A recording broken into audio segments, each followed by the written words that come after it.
Kid Felcia, 1,000 welcomes to the Village Oak Tree for July 24th, 2024. I'm your host, Terrence O'Donnell, and I thank you for joining me once again. Today, I have a young lady from right in my backyard. She's running for a local school board and also involved in several other things to try and do it a little better in her community and the area at large. So please welcome Miss Angela Fontaine, and we're going to talk about what's going on in our backyards. How you doing? Hello. I'm doing well. How are you? Oh, well, it's as we know, since we live in the same neighborhood, it's weather's a little Hot. dodgy. You know, It's hot and yeah, rainy. So hope the rain's not cooling things off either. no. I keep making the jokes this summer because of all the high humidity. It's like back in back in the 1970s, I did a lot of traveling around the Far East, the jungles of the South Pacific, and this is kind of what that reminds me of. High humidity, lots of sun, and you don't want to spend a lot of time outside. Exactly. Exactly. But I mean, I've been here almost 4 years now, and this is probably the hottest, most humid summer I've spent. Agreed. I've been here for, well, most of my life, but for the last stint about 15 years, and I feel like it gets hotter and hotter every year. Yeah, and they want to deny global warming. Yeah, I'm sorry. Yes. Well, that's a whole nother Data is thing. data. Data is Exactly. data. Exactly. I mean, I'm sorry. You're going to call all these famous scientists liars? No. Yeah. I mean, you don't even have to be a scientist to observe it, right? Like Well, we just said. I keep telling people, you want to know what the weather is, look out the window. I'm sorry. That's a good question. Have you seen snow since you've been here? A little bit. But Yeah. It you used to got to snow all understand. the time. Really? Yeah. Oh, When I wow. was growing up, it would snow. We would have school closed down for a week sometimes. And Wow. we haven't had a snow like that in as far as I can remember. And if it does snow, it doesn't stick. Yeah. It's a very wet snow. So Right. every year, I don't think it snowed at all last year, maybe a little bit, but we haven't really seen any. Well, we had that one brief little flaky stuff in December, I remember. Hmm. Hmm. It basically just covered the grass a little bit for about 3 or 4 hours in the backyard. Yep. I think that's the only snow we had all winter, if I remember right. Yep. Yep. Now, the year before Exactly. that, we had about, like you said, the real wet, sticky, ugly, icy stuff. I mean, we actually got 4, 5, 6 inches, and I went and Hmm. shoveled out the driveway. Hmm. I think about the same the year before that. But Hmm. so I'm thinking this is probably, it's like I told my wife, I said, this is probably the new norm. Better get used to it. This is what our Yep. summers are going to be like. Oof. And my Yeah. air conditioning's been out in my car for Oh, about a month and a half, and I keep taking to get it fixed, and I can't figure out what's wrong with it. So it's in the shop again today. I oh have a no. rental, and driving that rental around with air conditioning has been a godsend. I'm Right, just right. felt like, Well, I've had a lot of hats in my life. same. One of them being a mechanic. Oh, wow. I was an internal combustion mechanic for like 20 years. Oh, Got tired of wow. busting my knuckles and decided to do something a little bit different. So I got into air conditioning and refrigeration. Okay. So part of that was fixing car air conditioners. Yeah. And over the process, I did that for nearly 20 years. But I mean, I Awesome. did other things. I mean, I started out, doing it right after I got out of the army. I retired from the army at the end of 2004, and I needed something to do. So I already had my licenses and stuff to get into, refrigeration stuff. So I started my own business. So in Oh, the cool. process of that, I learned a lot of things. So I was doing home air conditioning, which living way up in northeastern Maine, there's not a lot of call for home air conditioning. But I did commercial. I did some commercial air conditioning repairs. I had some customers that had stores at the local mall.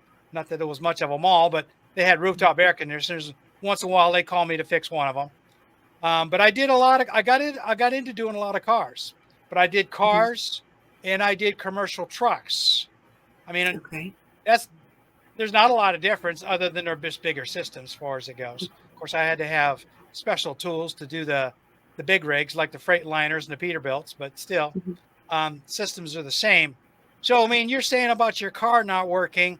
Well, it's one of two things. One, you got a leak and all the gas is leaking out, and they haven't found That's the leak it. yet.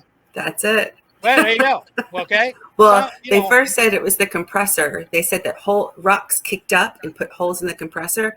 So they now, changed the compressor, and then a day later it was broken again. So last night they put dye so they can uh-huh, see where the leak is coming out. Yeah, right.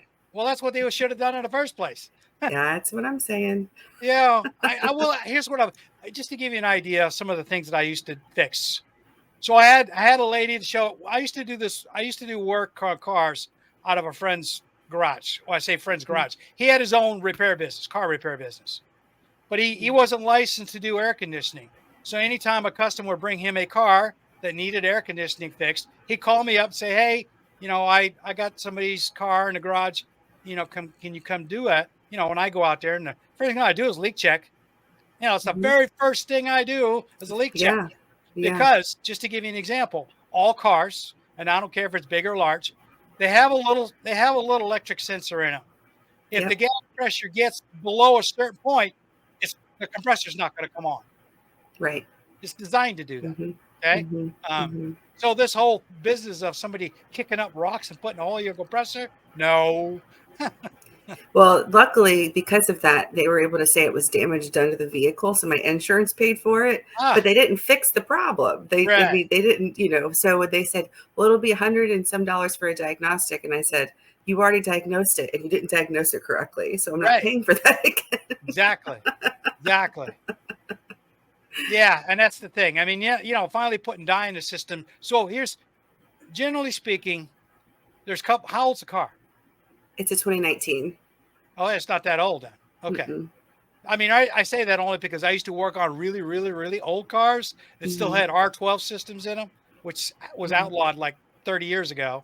Um, Oh, yeah. but I used to have guys who would come up and say, "Hey, my car air conditioner's not working," and they'd have this 1990 something Cadillac or whatever, and I'm like, "No, I Mhm. can't fix that because you got to change out the whole system. You're not allowed to use that kind of Ooh. gas anymore. It's against the law." Wow. Oh, Oh, no, no, wow. no, I don't want to go through all of that. Can you just bump it? Bump it as in add some gas? I said no, because you can't buy R12 gas. Okay. Oh, What part don't gosh. you understand?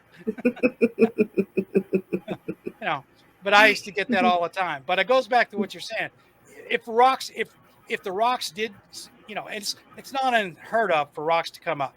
But generally Mhm. speaking, you have two, they look like radiators. Look like, what a radiator on a car looks like, Uh-huh. right?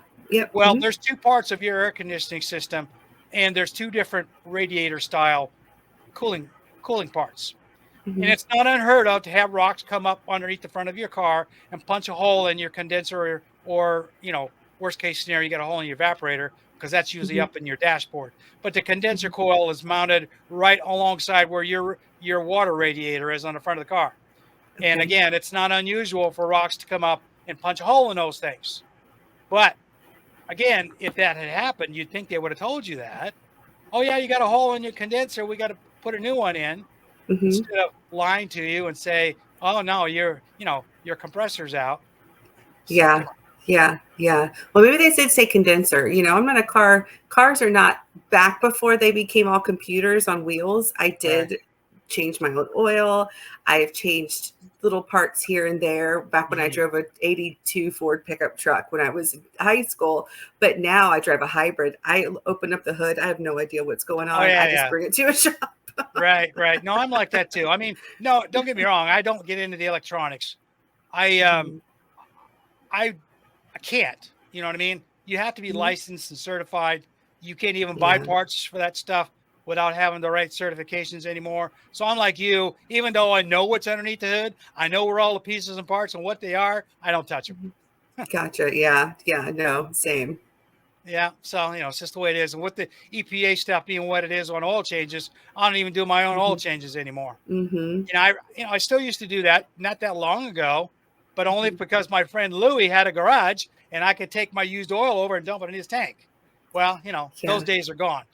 Yeah. Yeah. I have a friend who has a garage, and I'm pretty sure he would let me change my oil there. But like I said, I don't even know if I know where the filter is. I could All look it right. up, but I don't know if there's other things. I have no idea. Well, truthfully, there isn't. It's just the idea that you have to know somebody nowadays because Yeah, you're not allowed to just dispose of your own oil. You have to take it right. to a licensed, certified, recycling place or Mhm, so on. And like I said, if you don't know somebody, you're pretty much toast. So mhm, I don't know anybody mhm. anymore. Yeah, but that's part of life. I mean, No, you're right. I grew up on a farm, a very very poor farm where we did everything for ourselves. I Mhm, went in the military long before the internet was even an internet. Well, nobody ever heard of the internet. Cell phones were mhm, non-existent back those days. mhm. So everything was old school. And of course, like through the decades, I kind of got graduated into stuff. I mean, 1987, I showed up for work, and they sat me down at this desk, and there was this one-eyed monster staring at me, and he said, "This is called a computer. You will learn how to do this." I'm like, "What? It's a what? You want me to do what?" That was my introduction to computers. You will learn this. That's how the military Yeah. is. Uh, Yep. so I went Awesome. from there. But I took to it like a duck, like a duck in water. So it was good. Right. And that's another career that I developed after I was no longer able to fix appliances and climb up on roofs anymore. So I took Gotcha. all my IT skills that I had learned on my own and with a little bit of education and parlayed that into some certifications. And lo and behold, you're now an IT technician. Oh, good. Let's go make some money. Nice. Nice. Then Awesome. I ended up retiring from the state of Virginia, after doing that for a while. Uh, Okay.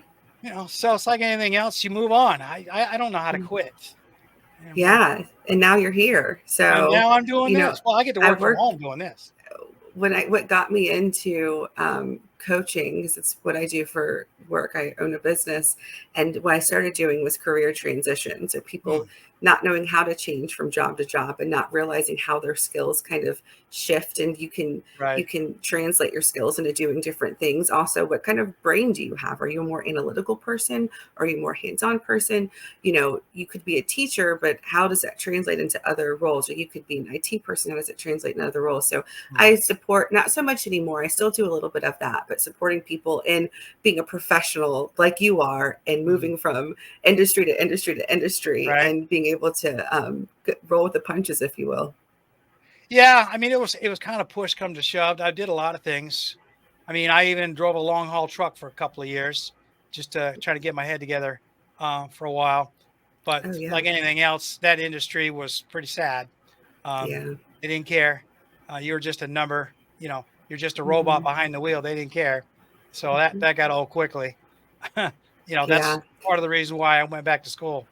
Uh, Yeah, a lot of my friends during the pandemic were bartenders and musicians, mm, and then COVID hit, and a lot of them became truck drivers because yeah. they needed to make money, and that was an industry that really needed to keep going. It Oh couldn't yeah, you yeah. can't just not have trucks. So, and to this day, they're like, I'm making better money. I have insurance because when you're a lot of my friends are in the music and art Hmm. scene, and they're living project to project, or they're on Right. tour and they're barely making any money. So it's good to see them at least have an industry that they could fall back on. That's They don't care about you, but it's not going away.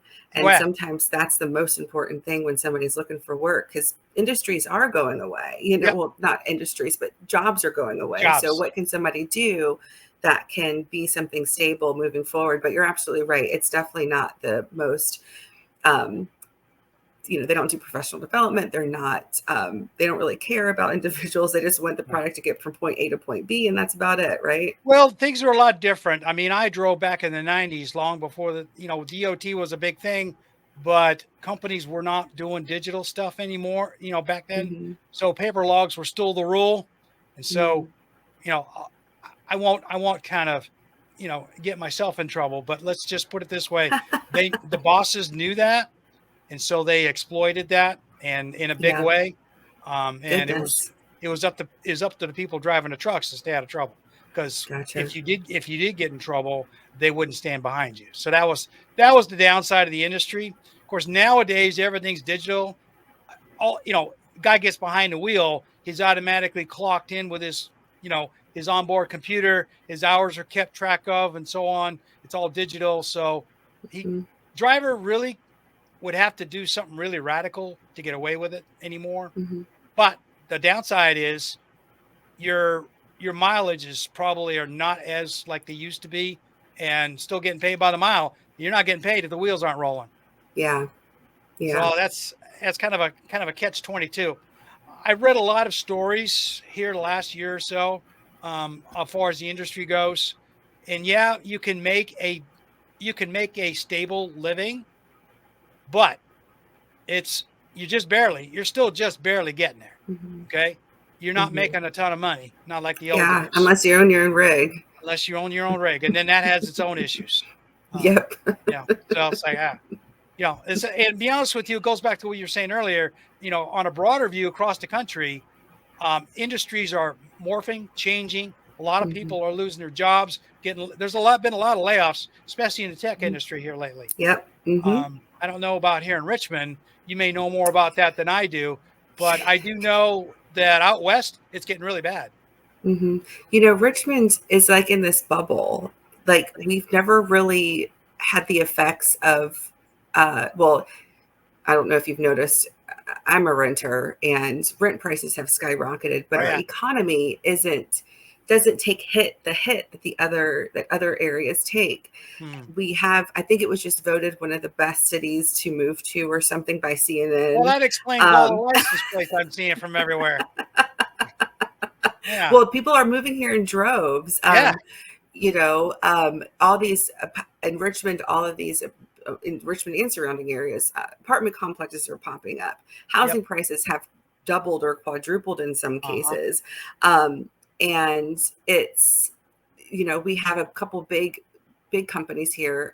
Some medical device companies. We have Capital One's here. Capital One does do, they'll do Oh yeah. layoffs and then hire layoffs and Oh hire. yeah. So, but there's also other banks and there's other places for people to work. So our unemployment rate isn't comparable to other places. Yeah.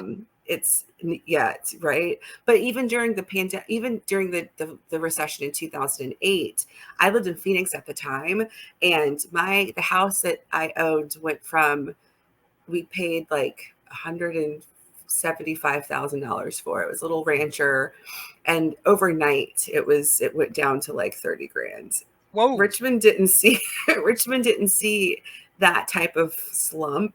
Yes, Wow. there was still a housing crisis all over the country, but Richmond didn't, it just didn't see that kind of slump. And now our housing market is booming. Oh yeah. Well, for sellers, not for buyers, right? Right. Interest rates have returned to, I think they're at like 8-9% or something. Um, we're never going to see those 2%, 3% interest rates, I don't Not think, ever anymore. again. But that was a fluke. Right. That's never happened. So I think things are bottoming out, hopefully, because I am going to try to buy a house in the next couple of years. I'm waiting for things to kind of settle down before I do that, though.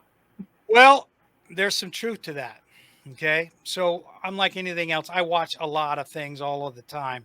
So, I'll give you an example. I moved here at the end of 2020, and I got in on right at the very beginning of all this stuff.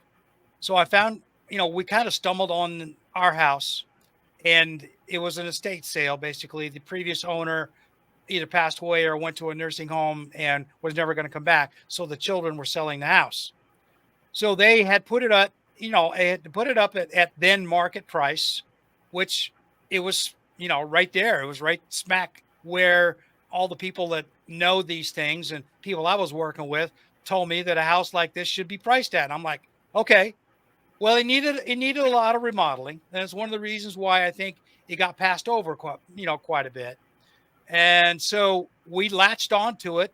We had sold a house in Texas and it was oversold basically. So this Mhm. developing company paid us way over market price. We took the money and brought it here and remodeled this house. So after all of that, of course, like you said, we've watched the housing prices in our area go right through the roof. So now a house that's smaller than mine, square footage wise, is brand spanking new. I mean, it's one of those cookie cutter houses in one of these new subdivisions. They're Mhm. selling out here on the west side of Richmond for upwards of right a $500,000 right now. Mhm. And these are like, typical, what I call cookie cutter subdivision, 16, Mhm. 1800 square foot houses, 3 to 4 bedrooms, mostly 3 bedrooms usually, because that's usually Mhm. this what I call standard layouts. But as I said, we know some people that just purchased something, and it was priced at just a little over 500,000. And I'm thinking to Mhm. myself, yeah, well, that goes along with what you're saying. Now rent prices are over the top everywhere. I Yep. have a young son that lives in East Tennessee, and he was telling me over there they're having the same problem with a lot of people coming from the West Coast, driving the Mhm. prices up there. Rents are through the roof. People who have lived there all their lives can't afford to rent anything. Yep. That's Richmond. Yeah, yeah. That's Richmond. That's well, it's Mhm. yeah, and it just goes. And the thing is, we experienced the same thing when we left Central Texas, 4 years ago. Mhm. It was just starting out there. They had already been expanding subdivisions like crazy before 2020, but the prices weren't skyrocketing that bad. They were building them, but they weren't pricing them out of reach. But then all of a sudden, after that, everything went through the roof. Um, we had a friend, a young friend. She bought a house, and it was a little overpriced to from what things used to be. And then they try to sell it, um, and then the market went right through the roof. And the biggest problem they had was the real estate agent was saying, "Well, no, it's worth this now because of the boom," but they couldn't find anybody who wanted to pay the price. Argument was, Well, then it's not worth that. well, yeah, the idea is that real estate agents were trying to cash in, and they Mhm. were a little ahead of the game, so it was an Mhm. issue. And that that happens as well. A lot of times I find that sometimes these markets are a bit overinflated because certain people want to make money. Mhm. Mhm. You know, Oh, it, yeah, it doesn't money makes bode the world well go for the round, right? seller. And in Richmond, the Northern Virginia economy is Oh, Northern Virginia is much more expensive than oh yeah, Virginia. And when the pandemic hit, a lot of people started working remotely, and then they were like, "Ooh, Richmond's yeah, cheaper." So right, they all came down here. right. Well, And it's a cool city. I mean, right. there's things to do, there's museums, there's all this. I had a friend who owned a house in the Fan, pretty much on DCU campus. And he was like, "Well, I'm moving to DC because that's where my office is. And I'm renting my house out to two college students for probably over $2,000 a month, which Ooh, was unheard of at the time. mm, Now it's pretty common for a house of right, that system. right, And I'm right. like, two college students are going to be paying in the Fan, which is like not the most safe neighbor, VCU's there, but it's not the safest place. It's loud. I live in the Fan. When I lived in the Fan, my rent for a two-bedroom was $5.95 a month. Yeah, So, yeah. I times know. are changing. Times are changing, and not necessarily for the good. So tell us a little bit about your background. You run your own Yeah. business, and you said Hmm. it's a coaching, kind of a Hmm. coaching. What Coaching and Give us a little more consulting. detail about the coaching. Yeah, so I am a core energy coach. So what that means is I work with individuals on how their perspective of the world around them is either inhibiting them or supporting them into reaching their goals. A lot of times when people have goals or they want to become change jobs or something, it's their perspective that's holding them back. So I Mm, really coach around things like that. I okay. coach leadership, executive directors. I work mostly with nonprofit organizations and government agencies, so leaders in that space. I've worked with a couple of politicians briefly, but most of what I do is I say, what is your goal? And we're going to get there. And a lot of times it's tangibles, but it's also mindset and what Yeah. they're telling themselves. So I try to kind of challenge those things. And then my consulting side is strategic planning, um, implementation coaching. So you have this wonderful plan, now you have to operationalize it. Now you have to get it Mm, moving because people love planning. They don't know how to do the doing part sometimes. And that's kind yeah. of where I step in. And I noticed that coaching and strategic planning go hand in hand because if you're not able to kind of, especially for nonprofit mission driven organizations, because if you're not able to dream big, you're not going to be able to fulfill that That's mission. right. So Yeah. that's most of what I do there. My background, I actually got started doing this by working on the ground doing direct service for people with disabilities, helping them at work, helping them Hmm. at school. I worked with people transitioning out of prison. I've worked with youth. I worked for Job Corps for a few years, doing helping them kind of attach to either a trade or education.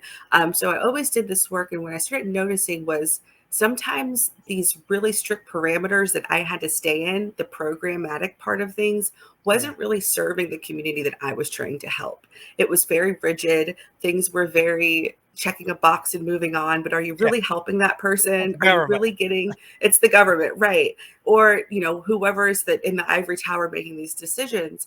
So I began wanting to kind of work with the decision makers Hmm. and teaching or supporting them in understanding their communities and in community engagement and things like that. So that's when I started consulting, and I working with boards, working with executive directors, working with, and most of the time individuals I work with, their hearts are in the right place, but some organizations weren't doing authentic community engagement in the sense that they're really able to see life through the people who they're trying to serve's eyes. We have this saying Hmm.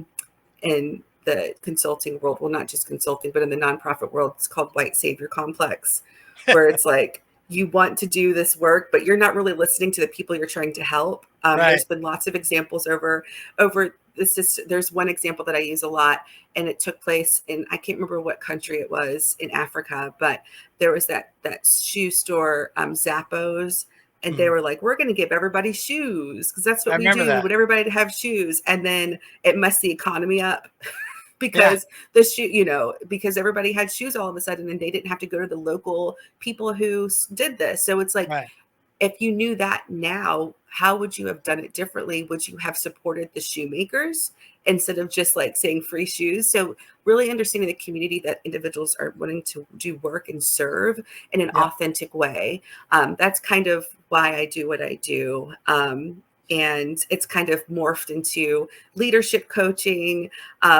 So people can live be leaders in an authentic way, not Mhm. just, we were talking about the trucking industry earlier, not just this like, nose to the grindstone, get it done type of leadership, Right. but like actually like inclusive and encouraging and more productive. Actually, if you really think about it, when people are Right. happy to go to work, they are more productive. Right. Leadership. So I wear a lot of different hats, and then the others that's kind of gotten me into the civic work. Okay. I designed a body of police accountability and transparency for the city of Richmond along with a team. I co-chaired a task force. I'm happy to say, I don't know if you, I know you don't have many local listeners, but if you do, the city of Richmond is accepting applications to be on the civilian review board, which is going to be overseeing incidents that happen by the police department in a more from a community standpoint, not just an internal affairs standpoint. So that's a huge win. And then I worked on RVA Green 2050, which is the huge strategic plan that hopefully is going to get Richmond to net zero greenhouse gas emissions by 2050. So those are things that I kind of did extra besides my business and well, it's all kind of the same thing. It's all under the umbrella of what I do. Some of it's free, some of it I get paid for. I Sure. just do what I do. Yeah. Well, as far as what you said, local wise. So one of the things that I allow people to do is that, these little interviews that I do, whether it's somebody from the West Coast, I did an interview with a guy up in, Alberta, Canada, but you have the ability to grab this and use it for your own marketing, however it is you want to do. Okay. So if you want to use this interview to get people to notice what you're doing, and make awareness, I'm all about that. Spread this thing around the local community with all of your sources and do what you will with it, because that's the whole point of this. I don't Yeah. sell anything. Okay. Hmm. I'm Hmm. in I'm in the information business. Period. Hmm. Okay. So wherever this information goes, who gets to use it, I leave it up to who's ever in on this. Like I told you before, I have a kind of a standing interview with a couple of friends that are out of state. Hmm. And we send this everywhere. Um, so this podcast is broadcast around the world. And like you said, nobody in, nobody in Eastern Europe really cares what happens in Richmond, Virginia. Okay, Well, it's it's interesting interesting, because but they're not really caring. yeah, well, it's interesting because, police oversight is unheard of in the United States. True. What happened in Richmond or what happened in the state of Virginia, and this has happened in other states, Hmm. is that there was legislation that came down. Our state senator patroned a bill, Ghazala Hashmi, who was one of my, she's amazing, that independent review bodies of civilians can have independent investigatory power and subpoena power of cases, but the locality has to be the one to adopt and to create what this looks like. Huh. So even though this isn't happening in every jurisdiction, other states have the possibility to do this. Right. So it's essentially overseeing, giving the police oversight, not policing the police because you can't police the police, but Right. you can hold accountability outside of internal affairs.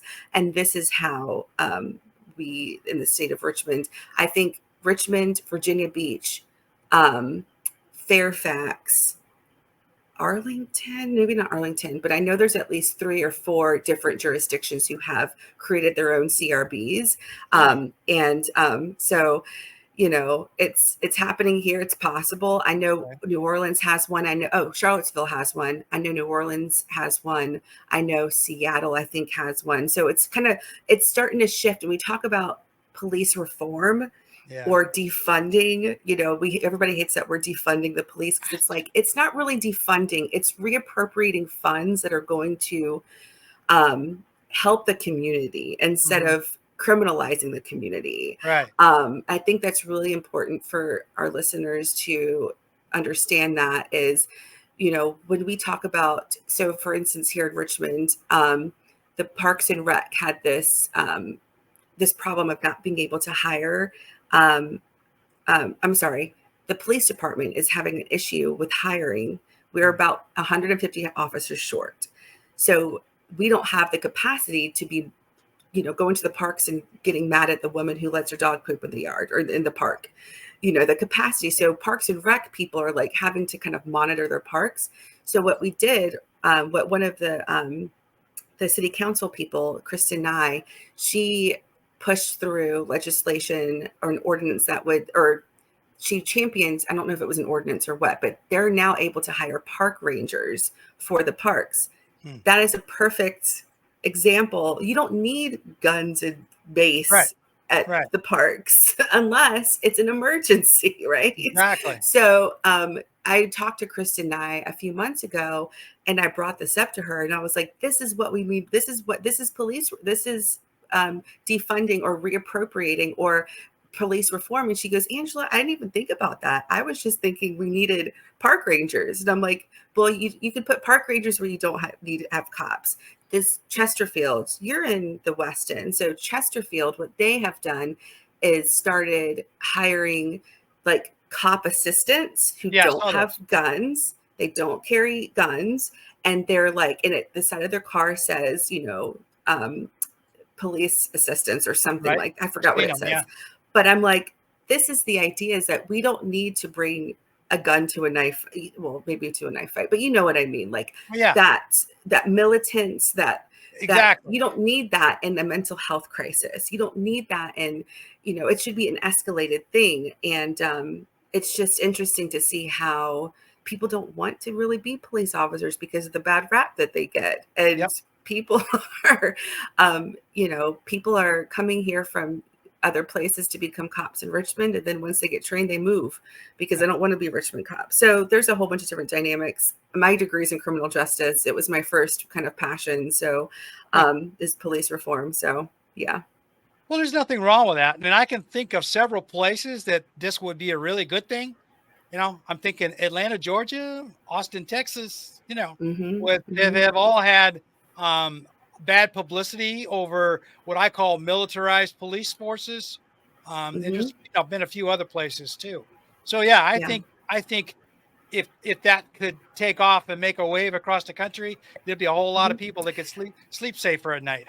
And I think that the byproduct of these CRBs isn't is accountability and transparency, but also healing that relationship Hmm. between the police department and the community. So, if any of my police department friends are going to listen to this, that's how I look at it. Is there's a rift between the community and the police, and then there's part of the community who really likes the police, but they're not the ones that are being over policed either. Right. So this kind of community accountability is going to help things become healed after the 70s, 80s, and 90s, and how the Right. police can be blamed for over incarceration of of Yeah. our of our communities. So because police aren't trusted a lot of times, and It's very depending on true. the community that you're in, and I think that is for good reason, but also I think that we can move forward from that and reimagine what policing actually looks like, or what it should look like. Right. I mean, we have to go back to the whole premise of it being a community thing rather than a Yep. militarized, Yes. a quasi military. I mean, you don't, there's the worst thing you want to see is when you're having something going on is to have a bunch of guys show up in tactical gear coming right out of a Rambo movie showing up at your front door. It just makes Yep. things worse. Yes, absolutely. Especially if you're in crisis. Yep. That's not the way. We have what is the law that was passed? Uh, Marcus Alert. Marcus Davis Peters was the gentleman who was a teacher, and he was murdered. And I'm going to say he was murdered because he was naked and he was in mental health crisis, and he was shot and killed by a police officer on the side of the road, on Yep. the side of the highway. And it's like, the Marcus Alert is mental health crisis, a person that's not an armed and uniformed police officer needs to show up in order to not exasperate the situation. Yeah. Yeah, I agree. We could use a lot more of that. So hopefully we can make Absolutely. that happen. Give it a little time. Absolutely. You know, Absolutely. as far as so you mentioned something earlier about you're pushing to. Are you actively trying to get on a school board? Yes, I am running for school board. I do so many things, sometimes it's hard for me to keep up. But school board is one of my biggest focuses right now. So I'm in the 4th district in the city of Richmond. This is my first time running for any political office. And it's interesting to me because I'm not a politician. And to me, the school board is we have to, an elected official should be on the school board. I don't know if you know, but Hanover County, they just appoint each other, and it's a big mess. It's a big Ooh, good old boys club, and it oh, doesn't work. yeah, So I still have to act, fit the mold of a politician, but I don't feel as though I am. I've served my community in many different capacities, and I want to continue doing that.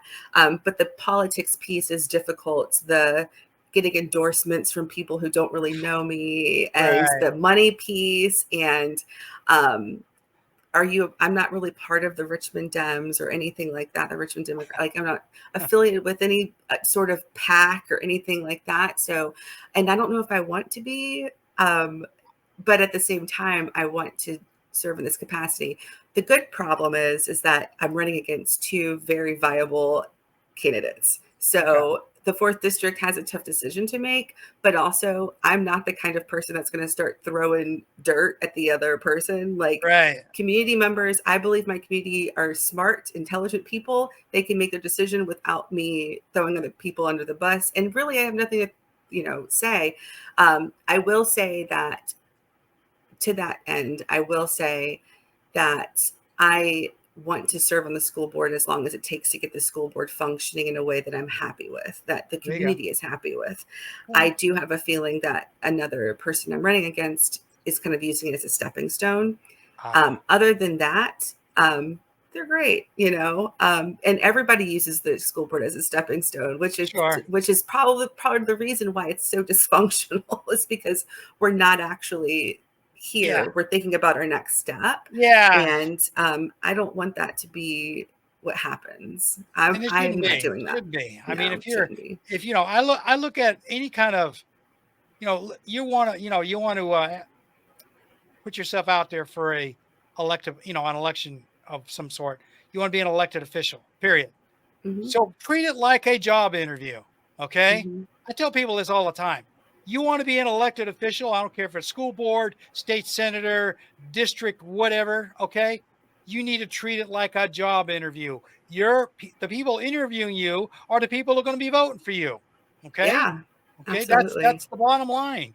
You are setting yourself up with your resume and your bona fides to the people that you want to get to vote for you for this job. So treat it like a job interview, Hmm. not like Hmm. it's a shoe in and you're just looking to get a leg up.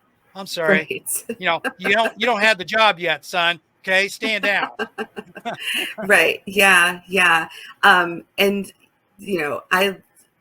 I'm always in my community talking to people, listening to knocking on doors when I was getting signatures. I have to admit, it's been way too hot to knock on doors. I have not been Yeah. doing it.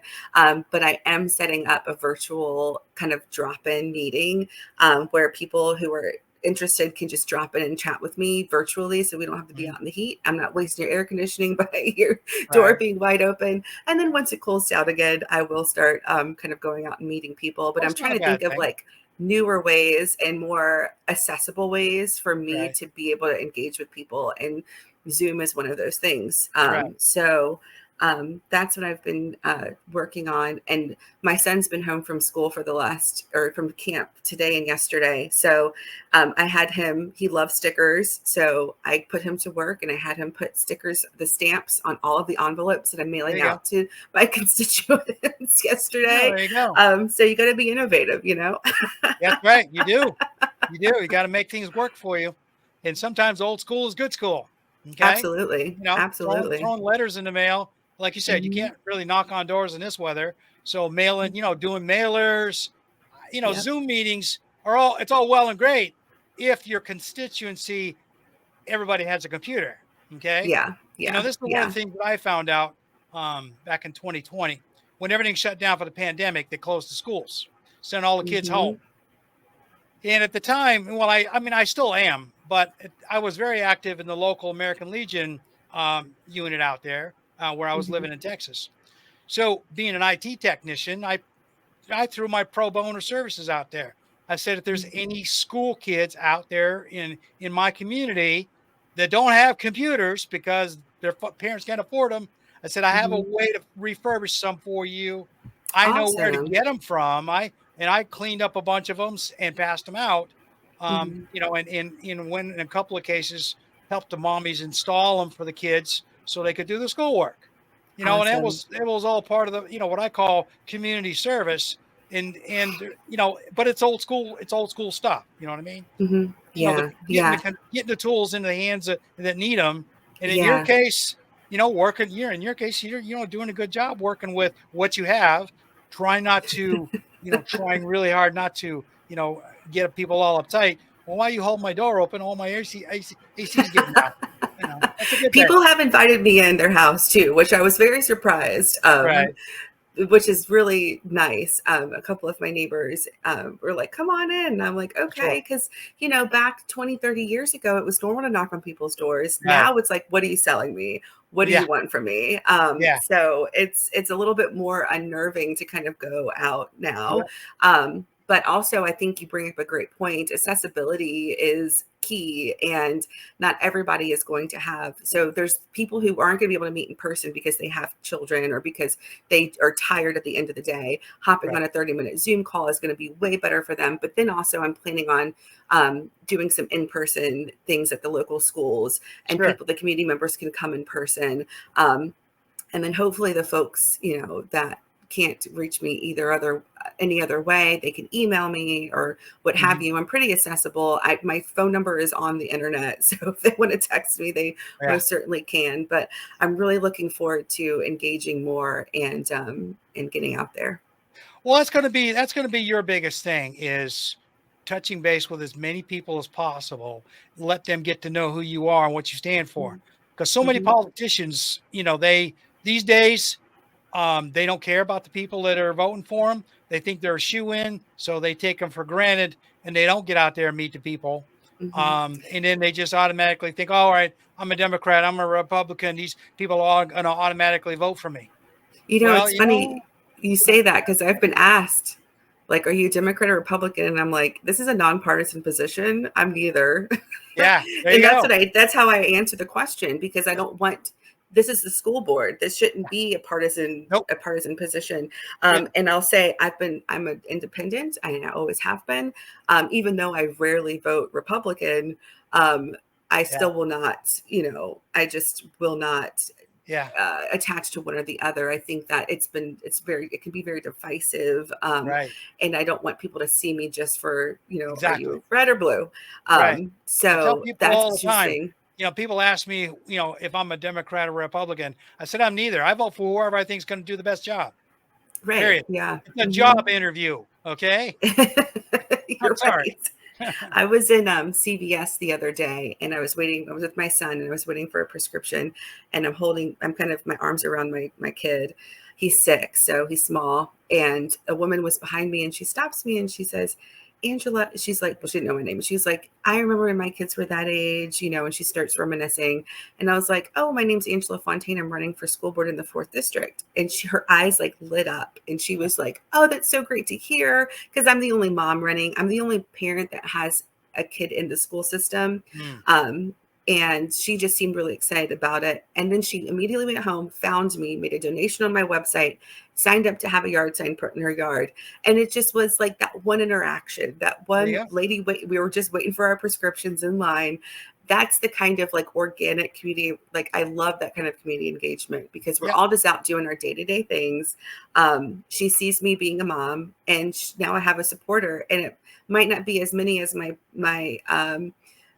person running against me, who has $60,000 for some reason in a school board race. And, I might not have as many supporters as him, but I'm also not, I'm also on the ground doing this like very organic work.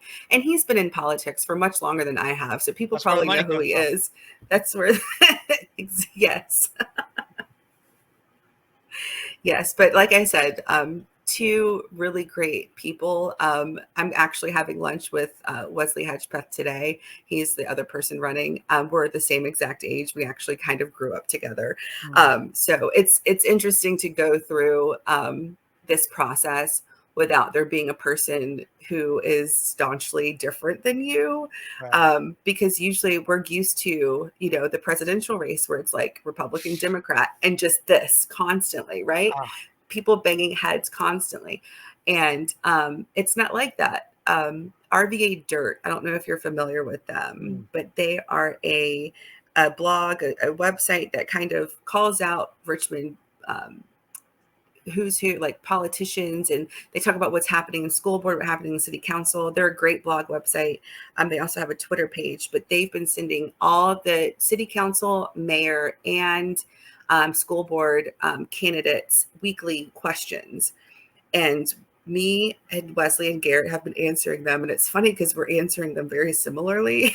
So ah, it's like, how are we going to make a decision? It's a good problem to have, because I'm certainly not that kind of person who wants to go out and like stomp on my opponents. I'm oh yeah. competitive, but not in a way that's like visceral, if that makes Yeah. sense. Well, to be honest with you, I've always been a believer that if you want to do nice things, put the honey out. Okay. You know, Yeah. you stomp Yeah. on people, you're going to get some people that'll follow you, but you're not going to get as many as you would otherwise. And you lose So respect, I think, exactly. too. I mean, I would lose respect for myself if that's how I ran a campaign. Yeah. I'm not talking about my good things. I'm just kind of talking about other people's bad things. Like, That's right. that's not, hi. My son just popped in, but he ran back out, so we're good. Okay. All right. No worries. No worries. No, we're all set. So I'm glad to hear that you're doing all that stuff. Thank Um, you. so I had a couple other questions, but you kind of answered them. And Okay.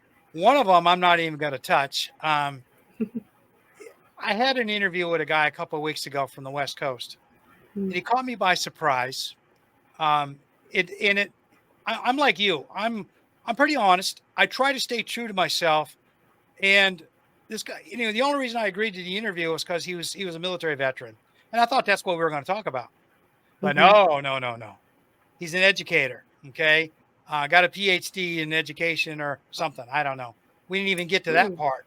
All he wanted to talk about was, doing everything he could to eliminate all mention of CRT in the national public school systems. And I'm like, okay, no, wait, you know, uh, that's Well, a what happened? that's a really dodgy deal.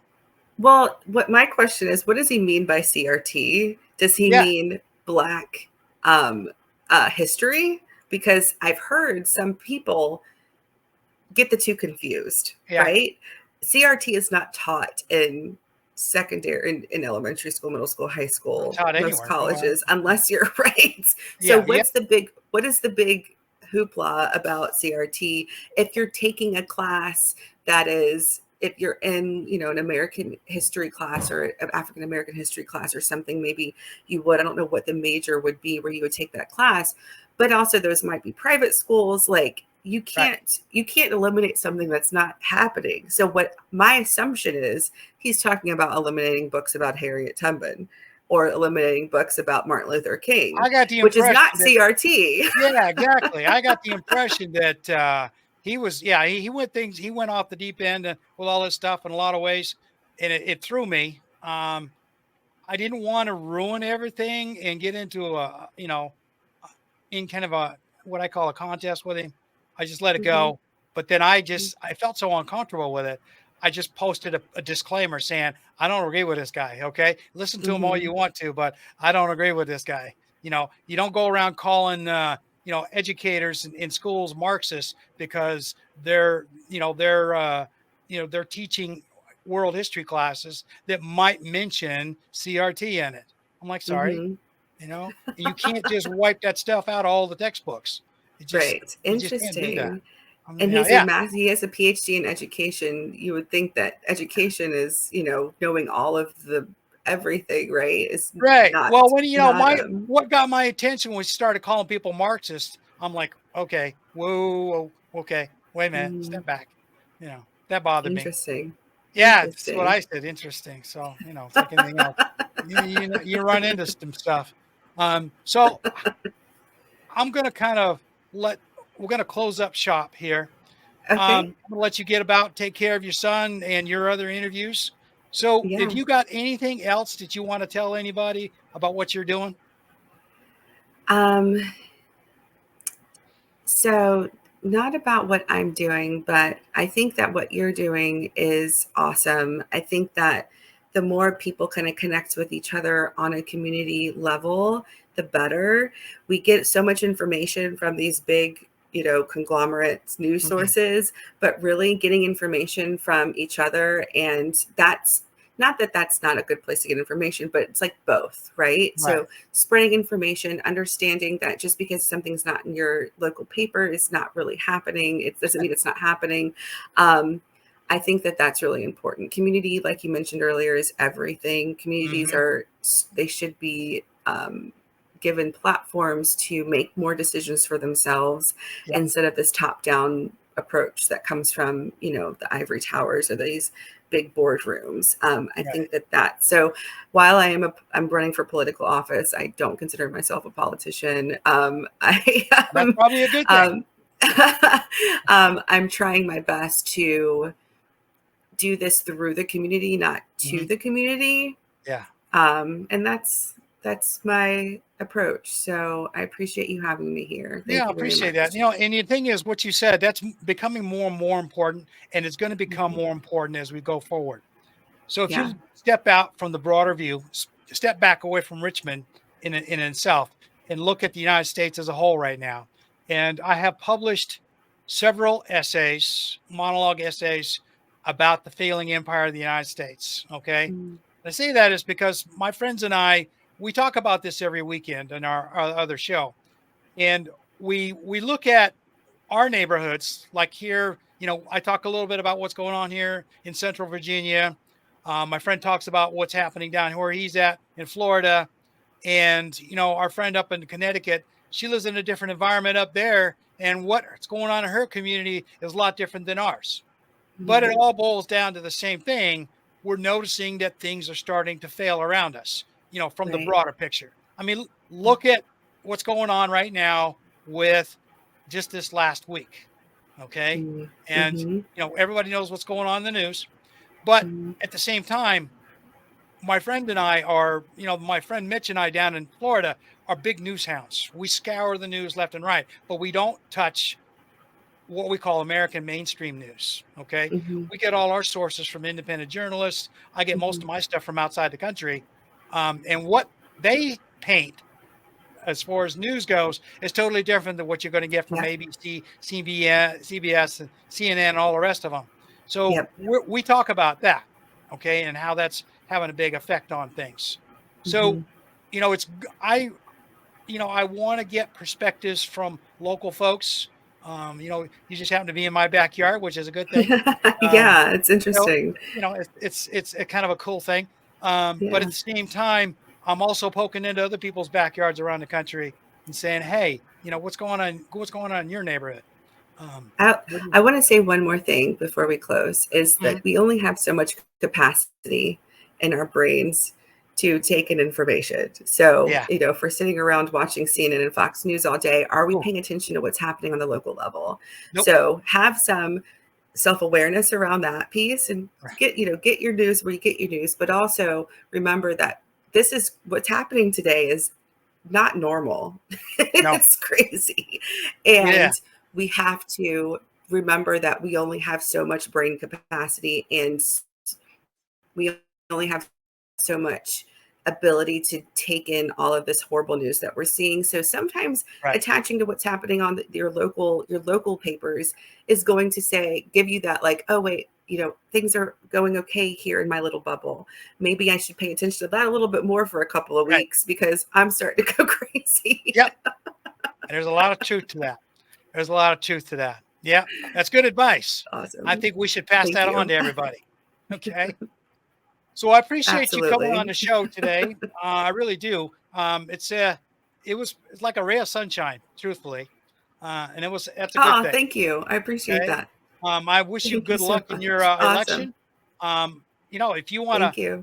you've got my email address. If you want to Mhm. kind of shoot me out once in a while, let me know how you're doing. I don't have a problem Yeah. passing that on.